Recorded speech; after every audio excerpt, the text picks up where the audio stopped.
Dahil nagki-cravings ako sa bikuyo ay kaya naman ako'y nagluto ngayon ng sisig na bikuyo. Ay aba naman, kasarapan nga aray. Pero tika, intro, pasok. Kasarapan nga.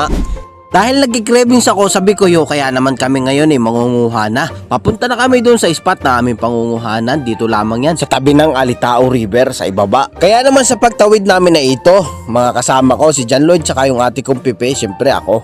Kaya naman nagsimula na agad kami magsimula dito at nakakuha agad si John Lloyd ng kasarapang isang pirasong bakuyo. At ako naman nakakita nitong bakuyong atol kung tawagin dito sa amin, pero hindi ito nakakain kaya tinapong ko yan. At nakakuha nga uli sa part na to si John Lloyd at yung ate kong apaw o Pipe. At shoutout nga pala dito kay Kuya G. Vlogger nga din pala ito ng Tayabas. Pakipollow na rin siya guys. Maraming salamat sa inyong suporta. At sa paghanap-hanap pa namin nakakita pa nga ako dito ng gagamba, pero pagliban ko dito sa kabila sa puno ng tulay nakakita naman ako ng isang pirasong bikuyo. Nakasarapan ng laki, good size na good size. At patuloy-patuloy nga kami nangunguha ng bikuyo dito sa kagubatan na may kasamang pag-iingat at pananalig sa Diyos. Yun naman lagi ang kailangan nating baunin pag tayo may pupuntahan o kung ano man. At shoutout nga pala kay dito kay Idol Sylvester Seneca from La Union. Ingat ka palagi Idol. Maraming salamat sa iyong suporta. At ito na nga pala yung mga nakuha namin. Marami na yan. Good na yan pang ulamin. Libre na naman ang ating pang ulam. Kaya naman magluluto tayo kinabukasan. At kinabukasan nga ito, nilagay ko na sa planggana, tuhugasan ko muna bago ko lagain. Hinugasan ko lang yan ng kauntian dito sa tubig para mawala yung mga layak at nilagay ko na rin dito sa kaldero para malaganan natin.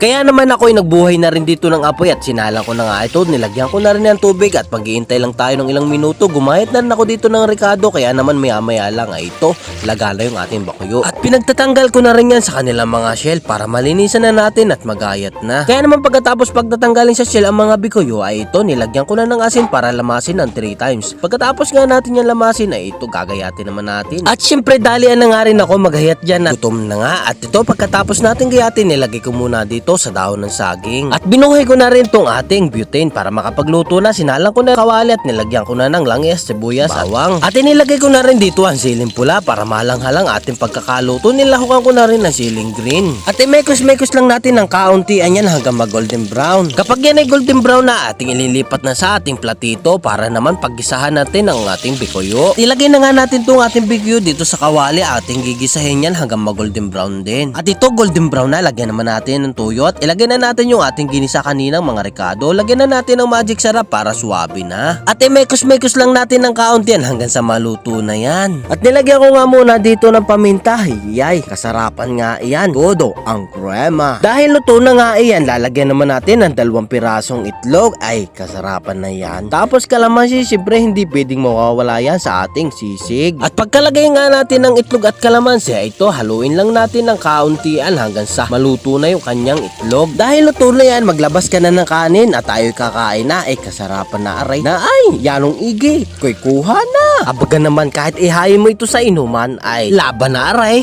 Abot dito na lang aking video. Ay maraming salamat sa iyong panunood.